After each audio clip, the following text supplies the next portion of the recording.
5, 4, 3, 2. Good afternoon, ladies and gentlemen. You have tuned into the Rebel News live stream. It is Thursday, July 16th, 2020. And because it is July 16th, it is the super duper birthday special. I'm David Menzies. It's not my birthday. I've got an awful date for a birthday, and I'm not even going to talk about it. But Sheila Gunn Reid, my lovely co-host, it's her birthday. Happy birthday to you, Sheila Gunn Reid. Thank you so much, David. I appreciate that a lot. Normally, I'm not into birthdays because I feel like I shouldn't be celebrated if I didn't actually accomplish anything. Like this is kind of my mom's day. It's not my day. I didn't do anything except not die this last year to earn this birthday. But Debbie Harry in the office, Margaret, she's beautiful. She's smart. She's charming. She's articulate. She's also a little blabbermouth. And she told the entire office that it's my birthday. So now I'm turning 41 on the internet, which is something that I've actually had bad dreams about. But here I am. And what better way to do it with other than with good friends like you, David, and all of our viewers at home. Well, I was strictly ordered before the show not to ask your age. So let the record state that you volunteered the information.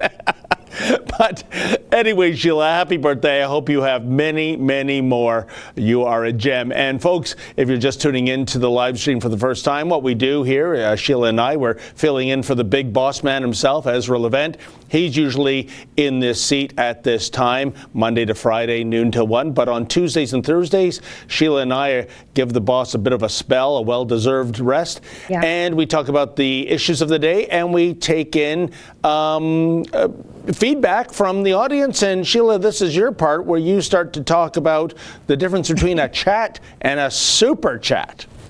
Yes, I see the chat. The live chat is already pretty lively, and thank you so much for all those birthday wishes that I see rolling by out of the corner of my eye. The live chat gives the viewer a chance to interact with us and also interact with each other. I definitely go back and read all those. It's fun to see what our viewers think is important, and I feel like I'm sort of eavesdropping on their conversations a little bit, but it also gives you a chance to support the work that we do because there's something called a super chat, and that makes your regular live chat super.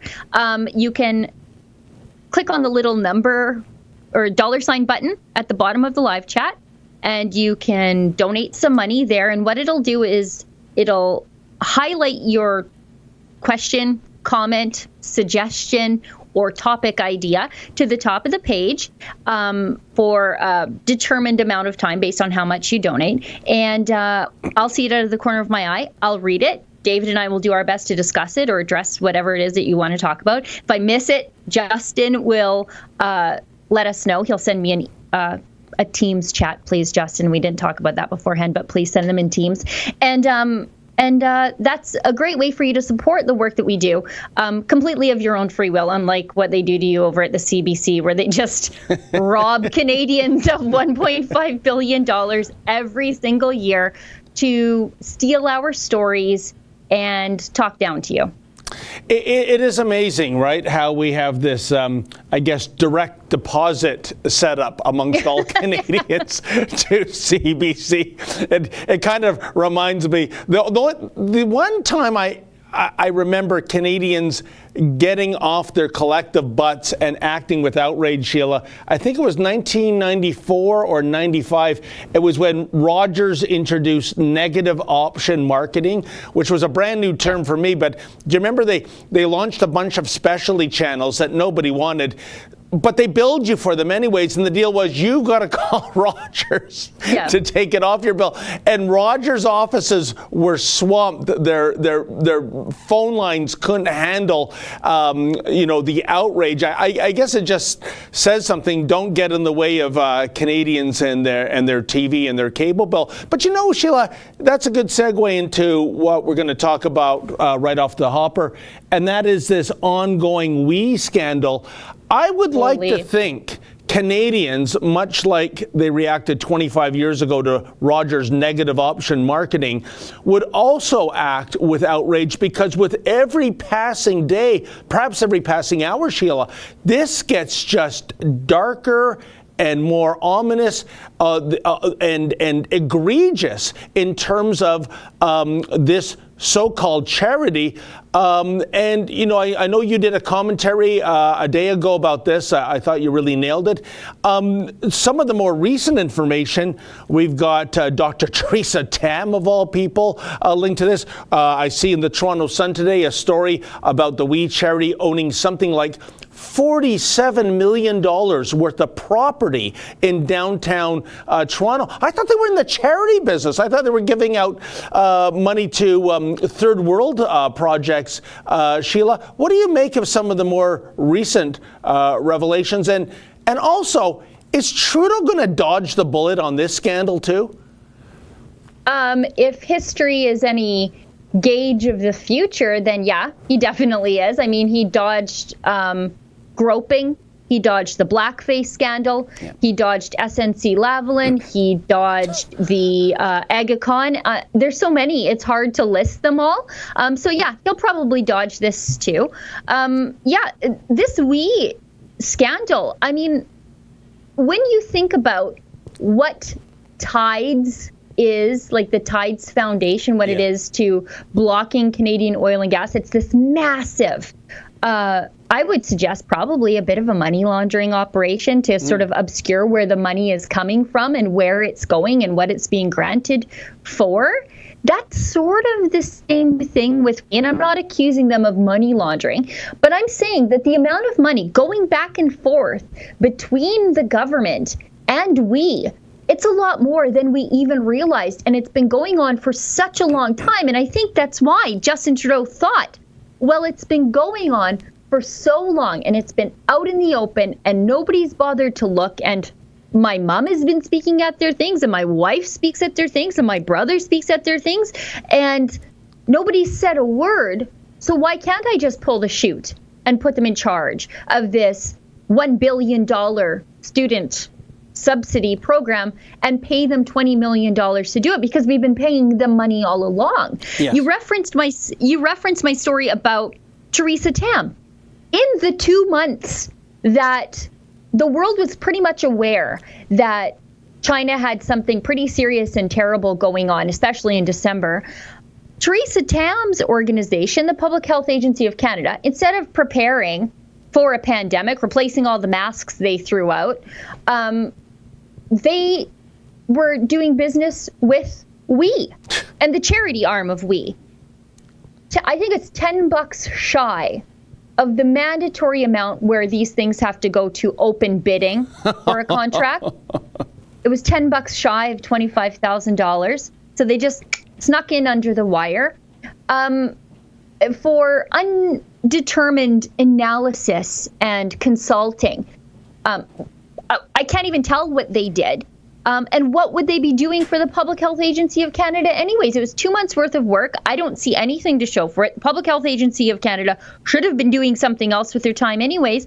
And they are giving these contracts to WE, and they're specifically designed for WE, and they're designed so that nobody else can bid on them. For example, $10 shy of the mandatory reporting amount. Tell me that isn't completely on purpose.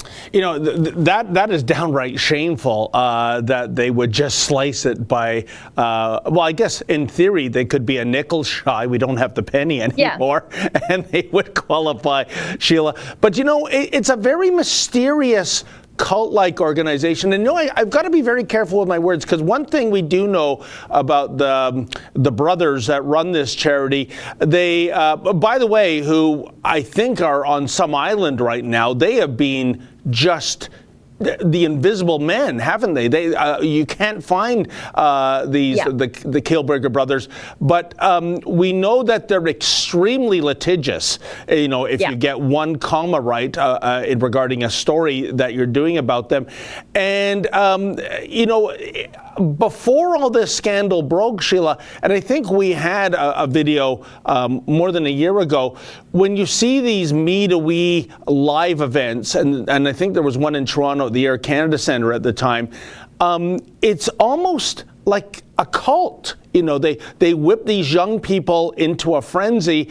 And now, and when you look behind most cults, when you follow the money, boy, it's not a pretty picture in terms of who's getting enriched and who isn't. And I want to also say, too, you bring up a good point. This is not just a Justin Trudeau scandal, Sheila. His brother's involved. His mother is involved. Then we have the finance minister, Bill Morneau, multimillionaire. His daughters are involved. This insatiable lust, this greed regarding this supposed charity, and the fact, too, that contract, I can't remember if you mentioned it or not, for some reason it was single-sourced. I mean, why would you do that in the first place? So, the issue is, I think, well, I don't think we know the full extent of it. But I would say one thing, Sheila. I would love to see a top-notch forensic accountant go through those books, because I think there's a lot more to this story than meets the eye right now. Well, Justin Trudeau canceled all the audits on the charities. So, I mean, that's probably never going to happen. I noticed today that the ethics commissioner is investigating Bill Morneau, or has agreed to investigate Bill Morneau for his ties to the We charity, because one of his daughters was on the payroll and the other one, her work was promoted by We. So he should have recused himself from any cabinet decisions about them, same way Justin Trudeau should have recused himself. And these two seem to think I'm sorry is enough to cut what looks like influence peddling a little bit, doesn't it? And, one more tie between Tides and, like, not a tie, but a similarity between how Tides operates and We. 40% of We, their annual revenue, comes from outside of Canada. And so this money is flowing into We to influence Canadian kids. And when you go to these things, it's not like a lecture from Sheila Gunn Reid to kids. And I've cranked out 3 pretty good ones, so I might have some things to say. It's, it's a liberal sideshow. It's not like, hey, kids, stay in school, stay off drugs, hard work, personal responsibility, get married, have kids within a marriage, go to church. It's not like that. It's not conservative at all. It's very left leaning when you go to these things. And when you see them, you said it feels like a cult. Yeah. If you've ever watched those like Scientology Celebrity Center videos that are designed to lure celebrities into Scientology, and it's this big laser light show in the videos, that's what We Day has always reminded me of. And I've always felt it was kind of creepy that even conservative politicians would participate in these things, because conservative politicians are out there speaking to kids at this liberal training school for them. Oh, indeed. And it's hard to believe that Margaret, what is her surname these days, by the way, Sheila? Oh, it's Margaret Sinclair Trudeau, Kemper Sinclair Trudeau. Give me a break, by the way. Margaret of No Fixed Address, shall we call her. It's hard to believe that the kids would get into like a rock and roll frenzy over that person. But also, sorry, David, that's when we should have known this was a scam.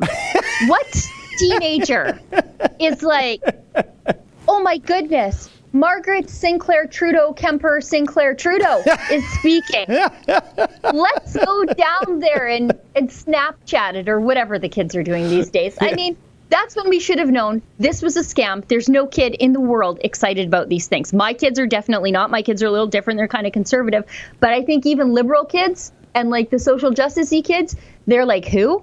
Yeah. What lady? What old lady? I have a grandma already. You know what I mean?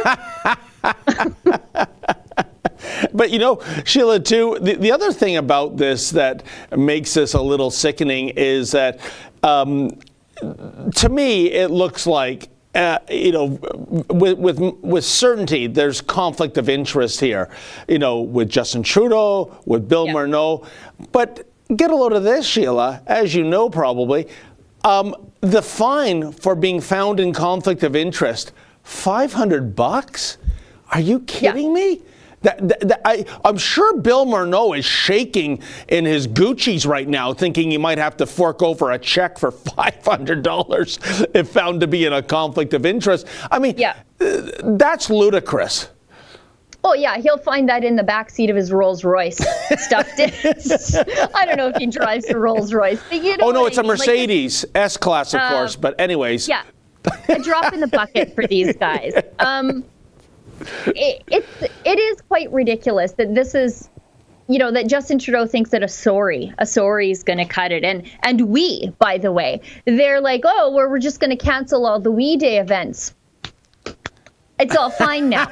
No, bring in the forensic auditors, bring in the RCMP so that there are real consequences, because this looks pretty hinky, especially all these just under the wire sole source contracts that go to we for things that we don't even know that they were doing. I'm actually working on another story today about yet another 1 month long sole source contract going to we, and I think I'm going to be finding these as basically a full-time job for the next little bit, because there are so many of them. We also have an exclusive that I'm working on about we and some of the funding that was going from the Canadian government to plan these We Days, where Justin Trudeau's mother is speaking, by the way. Just exactly what some of that money went to. So, I mean, it's fine for me to do this work, but I'd also like to see the cops doing it. Oh, me too. And also, Sheila, the more we observe Justin Trudeau in office, the more I get the feeling he's really not so much there to govern. He seems to be there in order to enrich himself and his family members. That seems to be the template of why he is the prime minister. And yet this is someone who is so well off. He's privileged. He's always been privileged, for goodness sakes. But I guess it's never enough, is it? Yeah, I think it was Aaron Wary that completely compromised CBC journalist. He was trying to explain away how Justin Trudeau, shucks darn it, keeps getting into all these ethics troubles. And it's like, well, don't you see, you regular people out there, you people footing the bill for all of this, including Aaron Wary's salary, by the way, but that's a whole other story on the CBC. Can't you see that he just lives in another realm than us? Yeah. Because his mom is a celebrity, his brother's a celebrity, and he's a celebrity, and he was raised a celebrity. So he doesn't understand the rules about this sort of stuff. All of his friends are celebrities. So celebrities just do things, and they don't really care about the rules. And if the rules get broken, well, it's not really their fault because they're special. Wow, you raise a great point about the double standard, Sheila, because in a mirror universe, if this had been a Stephen Harper conservative government with these kind of ties to an organization, I could only imagine the jihad that would occur in the political and media classes out there. But speaking of money, Mr. Producer says we have some super chats coming in. Yes, I was thinking about Bev Oda the other day. Oh, yeah, and the $16 orange. She's probably butting her darts out in a glass of orange juice right now, just shaking her head. Isn't it hard to believe? For $16, that was the cause celeb. That was the outrage. And yeah, listen, I think I'd rather go thirsty than buy a glass of orange juice for $16, Sheila. That's just me. I try to be frugal, when it comes to extravagant spending like that. But my goodness, compared to what we've seen with this Trudeau Liberal regime, and I'm not even getting into the pandemic spending, where basically this government has spent 10 years of budgets in a matter of a few months. And yeah, you're right. That $16 glass of orange juice was was so outrageous for the Harper government. It's hard to believe what's occurred in the meantime. Well, yeah, Bev Oda got tossed out on her Players Light Extra or whatever it is, and done the access to information investigations into the hundreds and hundreds of thousands of dollars that Justin Trudeau spends on just food and booze on a few flights. That's right. But nobody in the mainstream media seems to care because Justin Trudeau pays them. That and the information has cooties because it came from me, because I asked the question, they wouldn't. Yeah. Okay, we've got to get to these. I know Justin's probably having an aneurysm. Okay. Pink Phoenix Nails gives us $2 Canadian, says happy birthday, Sheila. Thank you very much. Kane and Mark, $5 Canadian. Dr. Tam, put some makeup on and use a hairdryer. For goodness sake, she's the face of Canada. I'm not. I mean, I've had rough days, and I'll have many more rough days ahead, so I'm not even going to comment. Just have mercy on me when I have one of those days. Jack Krauser gives us $5.49, says happy birthday, Sheila. Thank you very much. Randy Smith gives us $20. I don't see a super chat, Randy, but that's very generous.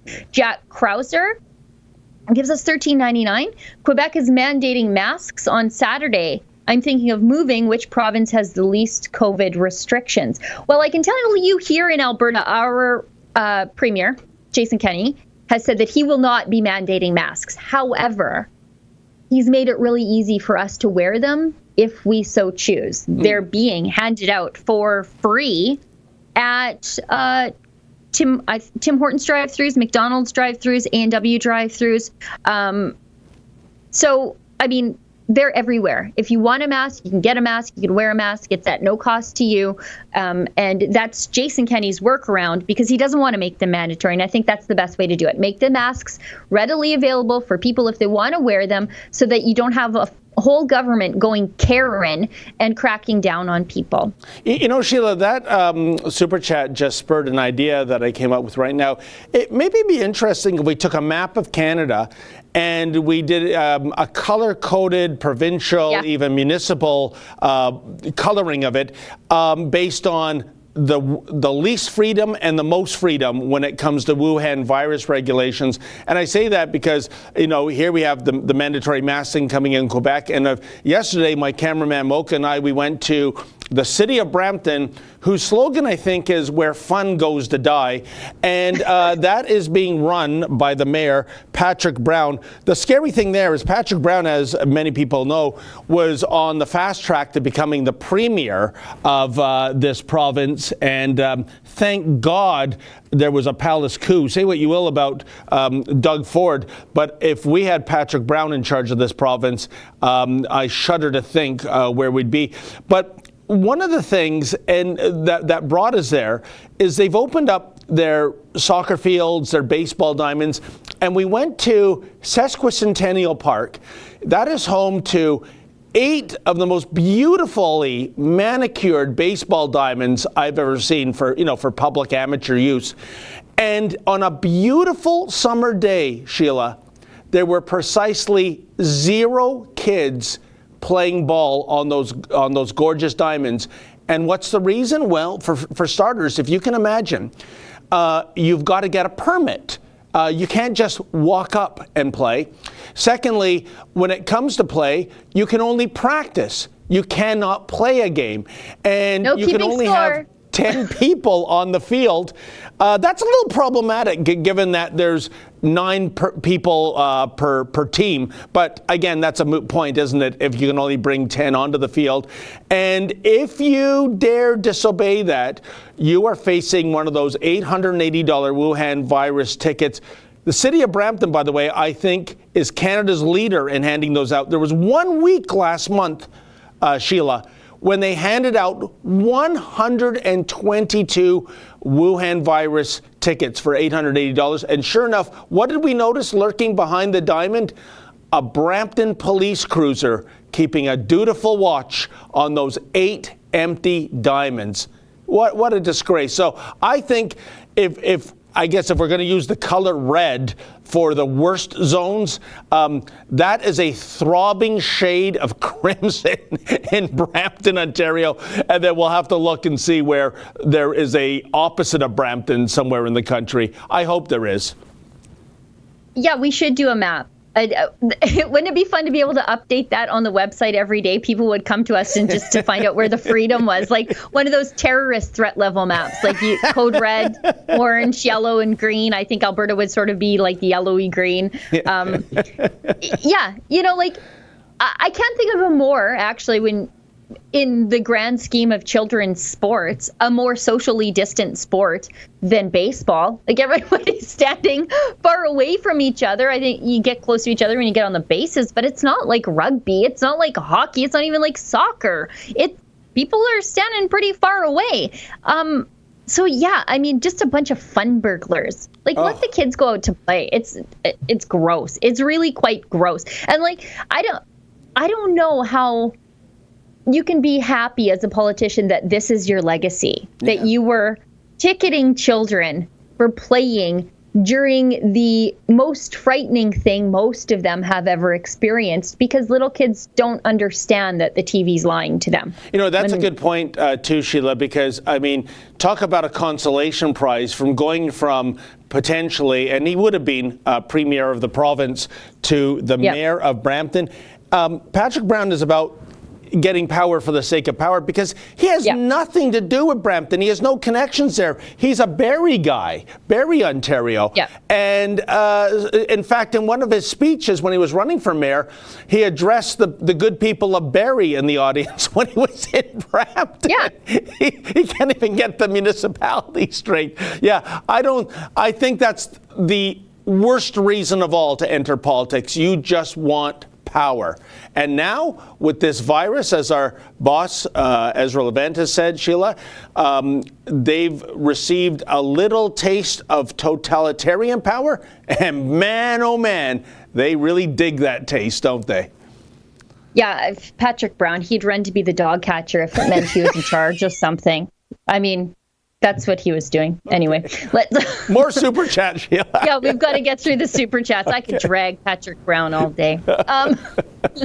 Okay, we've got to Proud Boys Calgary. $5 Canadian. Happy birthday, Sheila. Thank you. I got your text message. That was kind. This will be my last super chat for a bit because I'm saving for my first child in November. Congratulations. God bless you.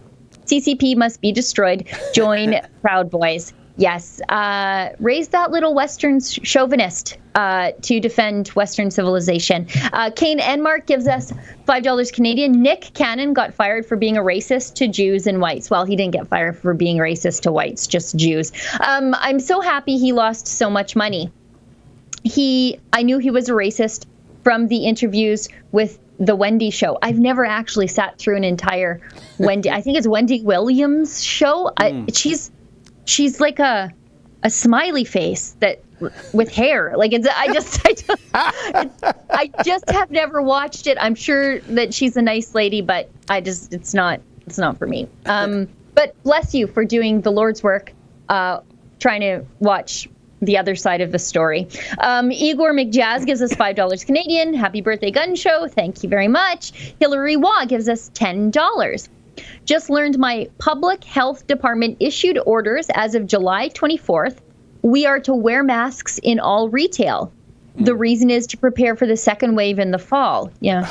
No cases in area. What can be done to stop this? I don't really know what can be done to stop it, except that these bad laws get changed when they get challenged. Yeah. And that I think that's, you're going to need some heroes in this who are willing to take a ticket, fight a ticket, and hopefully change the law. And this boogeyman in the closet, the second wave, because, we already know that the hospitals could not possibly cope with a second wave. I mean, they're war zones right now. Oh, what's that? Oh, they're half empty? Oh, and people are dying on elective surgery? Oh, never mind. Go ahead. Oopsie daisy. Yeah. I've told this story before that my friend's daughter is, she's a nurse. She's an operating room nurse, like an operating theater nurse. And she was basically laid off during the pandemic because all the surgeries were canceled. And she's like, and they didn't need her in the emergency room. Because the other cases didn't come. So she was sort of just waiting to be called back so that she could use her skills and expertise to help save lives, because they said that this torrent of infections and hospitalizations were coming. They never did. And she basically sat on the sidelines for 2.5, 3 months during the pandemic because there was no work for her. Sheila, I've heard similar stories from doctors and nurses too that are directly like that. They've got nothing to do. Yep. Pacific Eagle, $20. I don't see a super chat. Thank you very much. Susanna Simpson, $20. Off topic, but do you guys know anything about the Global Covenant of Mayors.org for climate change, where Michael Bloomberg is one of the co-chairs? That sounds sinister. Many Canadian mayors, including mine, is jumping on board. I do know that Mayor Naheed Nenshi, he had some funding from the Rockefeller Foundation for a sustainability officer, which is just code for climate scold. And basically, the Rockefeller Foundation was funding this position in the Calgary municipal government. And we found that out through access to information. And our friends at Save Calgary were all over that like a dirty shirt. Because we know, I mean, why is Calgary, oil patch central, why is their mayor taking money from the foundation that is behind the entire movement to landlock Canadian oil and gas, the tar sands campaign? It's hard to believe, Sheila. It's atrocious. Yeah. It happened, and somehow he was still elected. Don't get me started on municipal politics. Richard Summers gives us $27.99. If this was Harper, the left would be apoplectic, howling from the rooftop. How hypocritical. Hopefully there are still enough voters who believe in truth, honesty, and morality to throw these bums out and lock them up. I don't know. I don't know. I'm not optimistic. I'm not optimistic about Toronto. I'm not optimistic about Montreal. I'm not optimistic about Vancouver, I guess. And I suppose that's our job, to change hearts and minds and get the information out. Because, David, you met a man who was a Liberal voter. I think it was in Cobourg. Isn't it Cobourg? With the sign on the side? Oh, Cornwall. Cornwall, perfect. Correct. Yes. He voted for Justin Trudeau in 2015, and man, what a come to Jesus moment he's had. He's gone from voting Liberal in 2015 to earlier this year. With his own coin, I think he spent more than $700 putting up a gigantic Libranos poster on his business. So you know what? I think that was very hopeful, Sheila, to bring somebody over from the side, not so much just change their vote, but to have this person so invested. And you know, and that's the other thing too, Sheila, is that my fear in terms of whenever this next Canadian election is going to be happening, is that there's just too many people that are not invested in politics and in what's going on. I mean, you know, I could do Streeters, Young Dundas Square, like I did when Andrew Scheer had been, I think, leader of the Conservative Party for almost a year, and showing them a picture, and they didn't know who it was. But, you know, ask them to talk about, I don't know, the latest episode of Keeping Up with the Kardashians. They'll go on chapter and verse about that. And I'm not saying that's all people. You do then find people who are really into the weeds and understand what's going on. But I think for somebody like the Justin Trudeau Liberals, where they run on a platform that's all about optics, I think they love a disengaged electorate, you know, and you know, because, look what lovely hair he has. And then you have reporters in the mainstream media buying into that narrative saying, Mr. Prime Minister, what brand of shampoo are you using during the pandemic? I mean, come on. Right. Well, and, you know, that's why I try to do something that the mainstream media doesn't do. I would appreciate it if you would trust me. But even if you don't like me, you don't like my boss, you don't like the company that I work for, I always publish my access to information documents. And when I'm doing a video, I will list them by page number so that you don't have to take my word for it. You can look for yourself. Who are you going to believe? Me? Your lion eyes? Like, take a look for yourself and fact check me, fact check what I'm saying. And hopefully that serves to get people over the hump, that they've heard things about us. They've read stories about us in the mainstream media. But if they do, on that off chance, go looking for themselves to see what we're saying, they can see, well, I don't have to believe her. I can believe the documents she's citing, and they're right here. Yeah. And so hopefully that changes hearts and minds too. Okay, we got to keep going. Okay. Decoy 11 gives us $5, says Press for Truth with Dan Dix has been permanently deleted from YouTube. What does this mean for independent journalists on YouTube? It's not probably a good sign for a lot of independent journalists. I'm not sure why Dan Dix was deleted. I would suspect it probably had something to do with Jonathan Yaniv having hurt feelings, because Dan Dix did confront Jonathan Yaniv, I think it was at the courthouse, and Jonathan Yaniv has kind of had it out for Dan Dix for quite some time. Or Sheila, maybe Dan Dix doesn't even know either. How many people do we know in organizations who are being deleted, and you ask why, and these Silicon Valley tech giants say, you have violated the terms of the agreement. And then you say, can you be specific? And they respond, you have violated the terms of the community. And then you appeal, and they say the same thing. And by the way, what I just described was what happened about a year ago to John Lott, the author of More Guns, Less Crime. He could never, a man of that stature, just quoting statistics, was deemed persona non grata and never got a straight answer. I think that's abusive and unfair.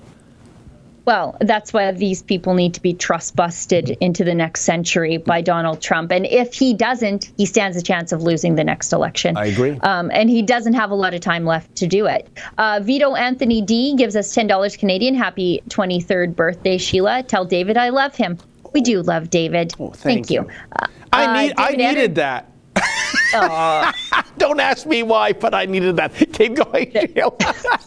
David Anderson. There you go, Vito Anthony D. Your $10 changed a life today. David Anderson gives us $5 Canadian. Happy birthday, Sheila. Did you see Brian Lilly's piece on the Kielburger real estate empire in Toronto? Very interesting. Cronyism at its best. Yes. Yeah. I mean, they're taking charity money and making expensive real estate investments. However, it's not all that different than CBC taking money from the government, making real estate investments, and then selling it at a loss, and not even caring because it's not, the money tree behind a Rideau Cottage is always full.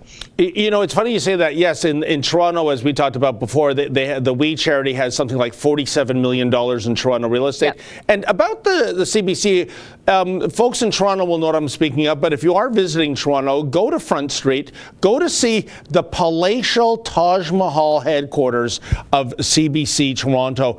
And, Sheila, anyone that knows anything about Toronto real estate and where that is positioned, I would suggest CBC could balance its books if it raised that to the ground, put up a 90-store tower. CBC takes, the first 7 stories, and then you lease it out to condo and office space.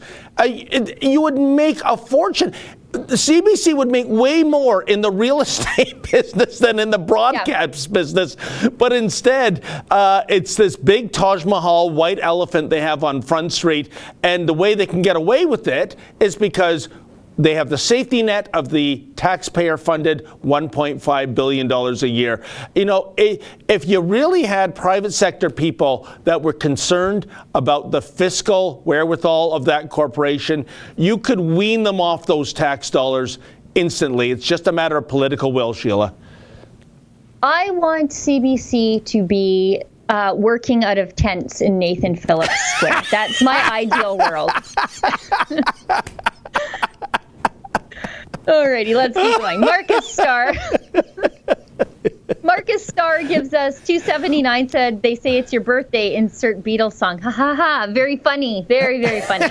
I guess you were watching the other day where I made half the internet mad at me because I don't like the Beatles and I don't like what they did to society. And that's never going to change. Folks, I don't know. Okay. I'm splitting with Sheila on that one. It's not that I love every single Beatles song, but holy mackerel, I've never seen, I've never met anyone actually anti-Beatle. I mean, I've heard the debates, is it Beatles versus Stones, Beatles versus the Doors, but to be actually, virulent I'm anti-Beatle? Yeah. Yeah, it's not that I just don't like them. I'm anti-Beatle. I would protest them.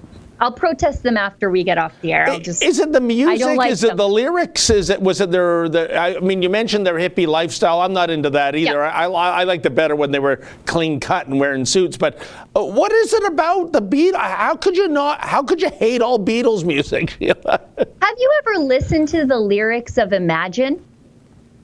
Well, If I had to sing a song to convince a generation of abandoning Western values in favor of New Age nonsense, that would be the song. but wait And a I guess second, it isn't worked. that a John Lennon solo piece? That's not a Beatles Yeah, song. it's okay. Yeah, He's get your there. facts straight, Miss Freedom of Information. Anything to do with the Beatles, I just, Paul McCartney, don't like him, don't like his wife or his ex-wife, the one with the no leg that laid on the ice. The one that laid on the ice and cried over baby seals and tried to basically damn all of northern Newfoundland to poverty while they could fly back on their fancy jet and eat their vegan food. Yeah, I don't see, you did it. Now I'm ranting about the Beatles and everybody who's in the Beatles. But you raised a bigger question. Well, I know we have more super chats, but sometimes you have to separate the artist from the art, don't you? I mean, I don't like the political viewpoints of Robert De Niro, but classic Robert De Niro movies, from Raging Bull to King of Comedy, they're masterpieces. So I try to pretend I don't hear him when he weighs in on his Trump derangement syndrome. And when I watch one of those movies, it's just an actor playing a magnificent role. Can't we do that? But the problem is with the Beatles, Paul McCartney, John Lennon, those guys, the art is their political statement. And that's just, it's not for me. Anyways, we got to keep going on these super chats. Kane Enmark gives us, thank you, Marcus Starr. I hope you got your $2.79 worth out of me. Kane Enmark gives us $5. I hope the Packers of the NFL will have to change their name for the gays from the old unfunny joke. I'm not sure why they called them the Packers, and I don't know that joke. Oh, I know where he's going there, but Sheila, I'm not touching that one with a 10-foot pole, even though I'm 11 feet away, okay? Kane Enmark again gives us $5 Canadian. Sheila's the best at reading the super chats. Poor Kian needs some work. You know what, though? It's hard because Kian is not, I'm using a big camera in front of me, not to give away my setup, but I'm using a big camera in front of me. And so I have this whole screen right here to make sure that I haven't lost a Skype feed. And I have the super chats over here.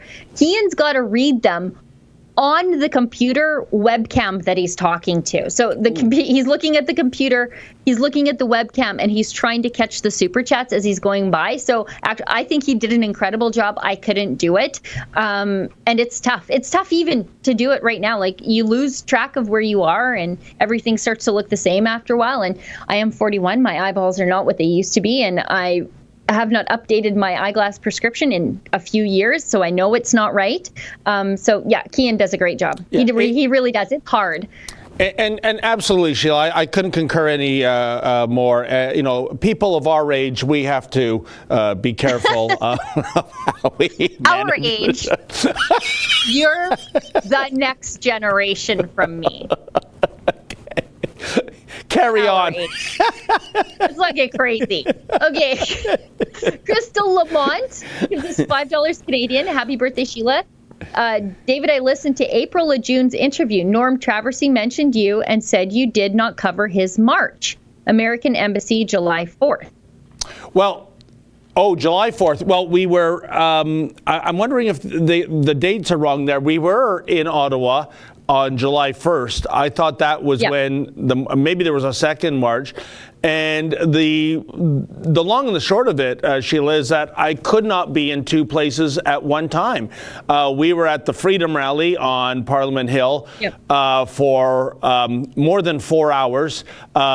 I turned into Lobster Boy at the end of that, and Mocha, who is of Middle Eastern heritage, even he got sunburned, you know. And the fact is, we just couldn't be in two places at one time. We were doing so many interviews, and unlike going to Nathan Phillips Square when the Afro-Indigenous Rising is occupying it, instead of ducking fists that are going towards us, we're shaking hands. We had, I mean, my goodness gracious, you talk about the Rebel News fan base. It was there in full force. Such wonderful people, articulate people, lovely people. And what a difference, you know, Sheila, we've talked about this on several occasions.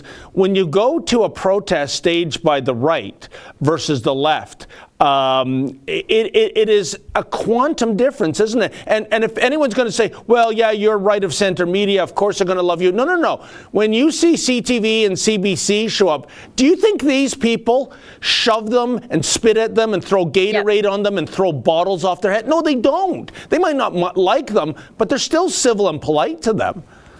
Well, yeah, and when I go to these sorts of protests, I ask both sides the same question. Yes. I'll say, why did you come to the protest today? And it's not a trick question. It's not like you need to be like on Jeopardy and have been Jeopardy champion to answer my questions.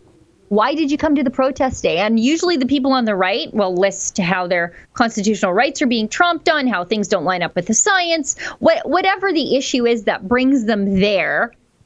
They know exactly why they're there and what needs to be changed to fix the problem. Not only do they know why they're there, they also usually have a solution. And you go on the left and you're like, well, why did you come to the protest? White supremacy, patriarchy, you're a Nazi. Every single time. It's very predictable, and it's sad, but it's just the way it is. Some people and people on the right, we don't like to protest. I know I don't like to do anything in a group of a bunch of other people, especially say slogans. It goes against our conservative sense of independence and individualism to do things in large groups, I think. And but so when you get conservatives out there really motivated, something has really stuck in their craw to get them out there. And for the left, they love to say chants, and they love to hold signs. It's part of it's collectivism versus individualism, and it's pretty clear when you get there who knows more about what they're talking about. Oh, Sheila, I'll just add one thing to what you said. I kind of long for the days when I would ask somebody at a leftist protest, what are you here for? And they'd scream white supremacy or patriarchy, as you're just saying. Now it's just a hand coming out onto the camera lens, and I'm wondering, they keep doing that. Do they think that we read palms here at Rebel News, that we can tell their fortune with this close-up of their sweaty hands on our lens and microphone? Because they cannot articulate their point of view, Sheila. That's my big beef. Well, yeah, but hopefully that comes to an end when we really drag a few of these losers through the court system. Yes. The one who did assault you in, I think it was Kingston, was recently arrested. However, I thought it was interesting that nobody in the mainstream media bothered to reach out to you for comment about being assaulted or the arrest. I don't mind that, but I would love to direct our viewers to Ezra's piece that ran 2 days ago when he was looking at the media coverage. The Kingston Whig Standard, they played it pretty much straight down the middle. I didn't have a problem with that. But it was global. And first of all, they couldn't call me a reporter. They called me a personality. And then they went on to say, and this is surreal, Sheila, that The personality was later identified as David Menzies of the alt-right Rebel News. Now, what do you mean later identified? My video was up there. My name is on the screen. It's like I came by in a mask to do drive-by journalism, and that the police identified me later on, me, the victim of that assault, as opposed to the person that carried it out. But again, as Ezra pointed out, that reporter couldn't even spell the surname of Sir John A. Macdonald correctly. So I guess that speaks volumes too, I suppose. Well, and, Global did that to me. They called me, when I was assaulted by Dion Buse, they called me a rebel media staffer. Staffer, like I could be the janitor, or I could be the accountant. Both honorable, noble jobs, hard work. But that's not my job. I'm a journalist. And if I were the accountant, they would have identified me as the accountant. But they just can't bring themselves to acknowledge me as a journalist. They won't. I think that's pretty indicative of how they really, really don't want us existing in their fancy little club, which is great because I don't want to be in their club. By the way, people want to help fund security for especially you and Kian, primarily when you're out there fighting for freedom and covering these stories. They can go to journalistdefensefund.com. Yes. There you go. Journalist Defense Fund. I mean, I can tell you folks, too, that day, the bodyguard we had, that was $600. Then there's the several $100 our lawyers' fees that we incurred because we had to get the Kingston Police Service moving on this file. And it's not about the money. It's about justice, and it's about taking a stand, Sheila. When this person that's charged, Robert Wagner, I believe, 30 of Kingston, I just want, the key question I would love to ask him is, what gives you the right to come up to somebody and act violently just because somebody doesn't share the exact same viewpoint as you? I mean, Sheila, I wasn't even asking questions of these people. They came to us when I was doing a stand-up 60 meters away from the mob in front of the statue.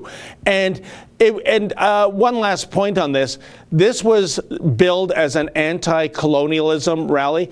How perversely ironic that these people embrace the very worst aspects of colonialism. In other words, taking ownership of land that did not belong to them. It's city park, it's public park, it's for everybody, and then violently moving people off that land. Only they are ignorant to the irony that played out that day, Sheila. Well, yeah, and most of them were trucked into Kingston from Toronto, so that sounds pretty colonialist to me, like colonial invaders. But, you mentioned why do these people get violent? And I think it's because we've played a little bit, society, I suppose, has played fast and loose with definitions. So they say stuff like your words are violence. Yep. And then silence, and then not even words, like silence is violence. So if your words are violence, then meeting your violence with violence is simply self-defense, right? Like that's, I think, what goes through their minds. You're right. And Sheila, one last point on that, and we'll get to more super chats. There is this phrase they use, punch a Nazi. But Nazi, the definition of Nazi, their definition of Nazi, that's not somebody that's about genocide. That's not somebody about, who's wearing a swastika on their arm. A Nazi is someone who disagrees with you. It has nothing to do with Nazi Germany of the 1930s and 1940s. And therefore, if someone disagrees with you, they are a Nazi. And therefore, if he's a Nazi, you are allowed to punch him. This is what they're learning on campus, Sheila. Yep, absolutely. And if everybody's a Nazi, then nobody's a Nazi, including the Nazis, which is very helpful to the handful of real Nazis there are in this country. The supply of Nazis does not meet the demand. Zen AX gives us $2 Canadian. Oh, this is directed at David. Maple Leafs support BLM because they're losers too. John Turner gives us $5 Canadian. Happy birthday, Sheila. Believe you said you like the AMC Eagle wagons. Yes, very much. I know where there is one, just seems to be sitting. Please email the tips line. Thank you. I bet my husband could use a summer project. Koba Forever. $10 Canadian says COVID-19 is a Chinese bioweapon. Well, there is some musings that it could have come out of the Wuhan Institute of Virology.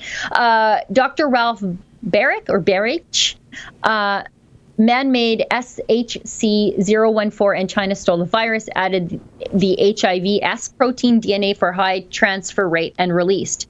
ID 2020 Alliance is the mark of the beast. I don't know anything about that. However, I do know that there are some people who seem to think that this may have come either by accident or on purpose from the Wuhan Institute of Virology. And I know the Americans were very concerned about the protocols, the biosecurity protocols that were happening at that lab. They said they were very lax. Curtis G gives us $5 Canadian. Happy birthday, you're amazing. Oh, thank you very much. Jimmy, the real Donald T, gives us $6.99. Koba Forever. Okay, that what got sent again. Andrew Quoto, $2 Canadian. Potty Pete, that's Ezra's name for Peter McKay when he ran into the bathroom away from sweet little Kian Bexley. Jimmy, the real Donald T, gives us $6.99. These families in Calgary have been defamed by CTV. I will look into that after we get off air. Thank you for that. Micah W gives us $5. Happy birthday, Sheila. Keep up the great work. Oh, and where's Kian? Working on something very, very important today. He's got an update to one of our Fight the Fines cases that I think you'll really be interested in.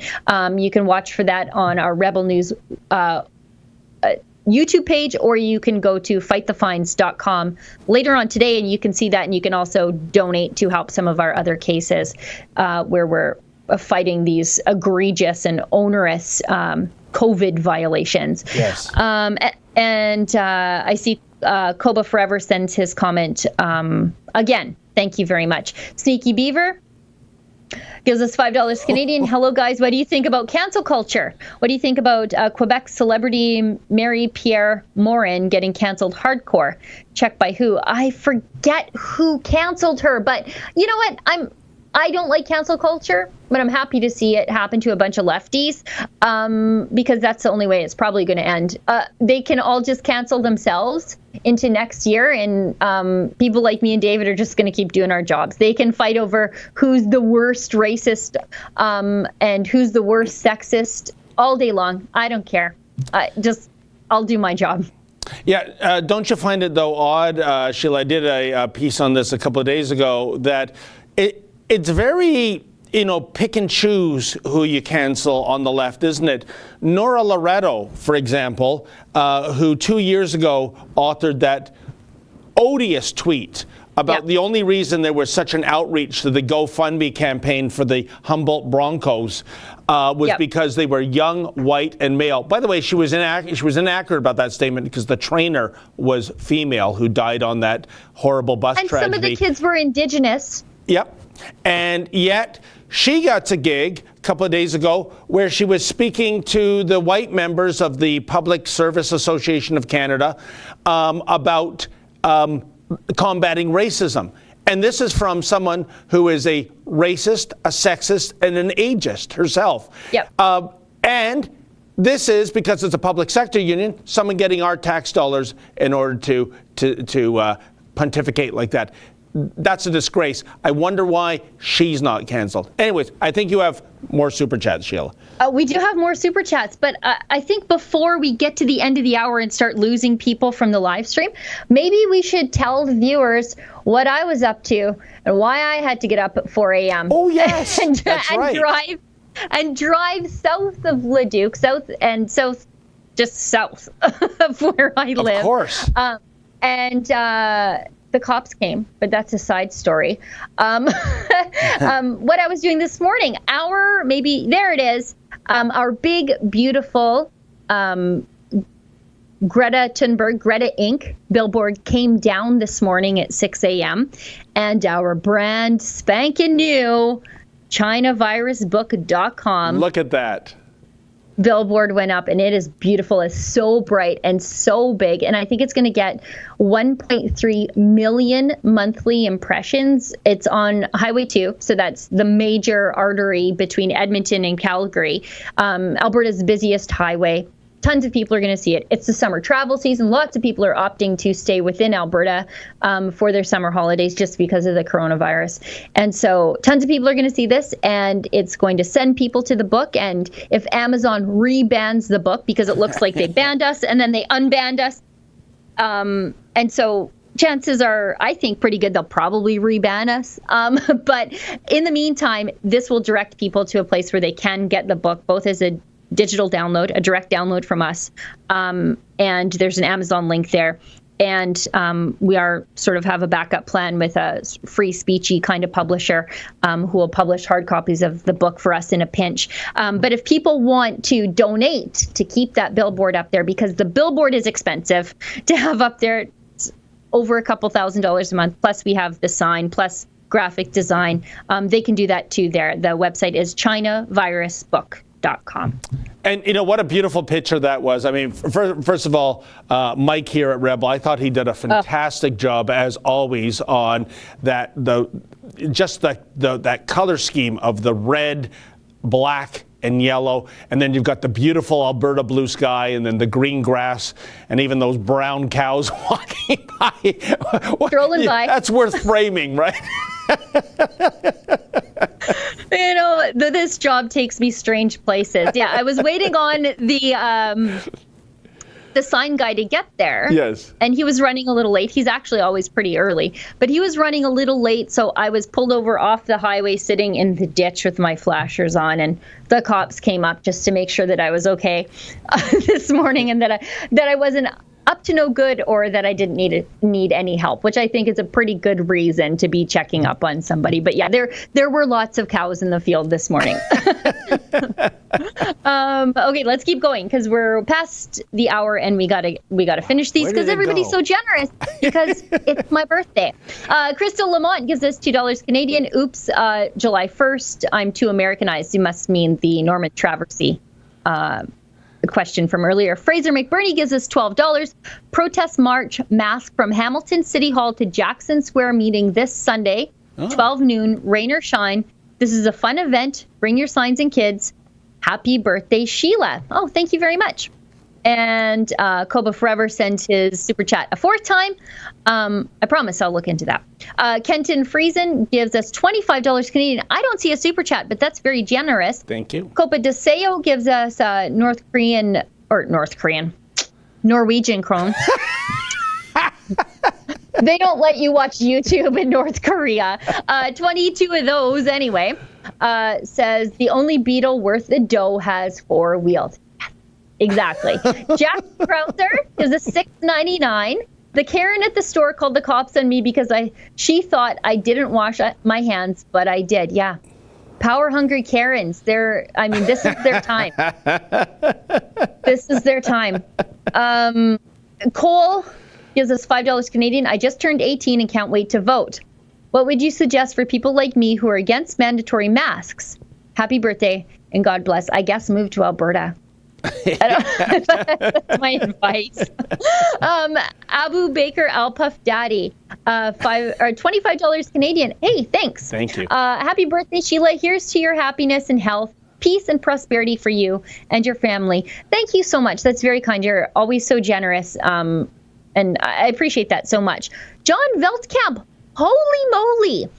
$100. Nice. That's so generous. Happy birthday, Sheila. Hello, David and Mr. Producer. Yeah, Justin is the real unsung hero of this show. He truly is. Before we go on air, there's always some sort of last-minute catastrophe that he fixes and gets us on air, and most of you are none the wiser. Like my earpiece today. Anyways, keep going, Sheila. That has more to do with you than Justin. Anyway, John, thank you very much. We appreciate your generosity with us. Emmy the Real Donald T gives us $6.99. Families defamed by CTV. And yes, I promise I will look into that. Zen AX gives us $5. Xanax. Okay, Sheila, You can pronounce my name Xanax. Okay, well, that makes more sense. Living in Toronto, it's almost a necessity. Yeah, I bet it is. They should medicate the water in Toronto. Just put it right into the water system. Richard Summers is $6.99. What's the best way to contact Rebel News for tips? tips@rebelnews.com. Indeed. And I think we are finally all caught up. Wow, well, I didn't know where that hour and, 5 minutes went to, Sheila. Yeah. But again, Sheila, on behalf of all the Rebel family, happy birthday to you. Oh, thank you. And have many more. And for all those who just tuned in recently and you want to know what Sheila's age is, well, you should have tuned in at the beginning of the show and you would have had that information because these lips are sealed. And thank you to Mr. Producer and Fake Deborah Harry. And on behalf of me, David Menzies, thank you so much for tuning in. And thank you again to all the super chat contributors. We really, really do appreciate your efforts, especially in these dark times. So until next Tuesday, we're signing off. Be safe and have a great weekend, folks.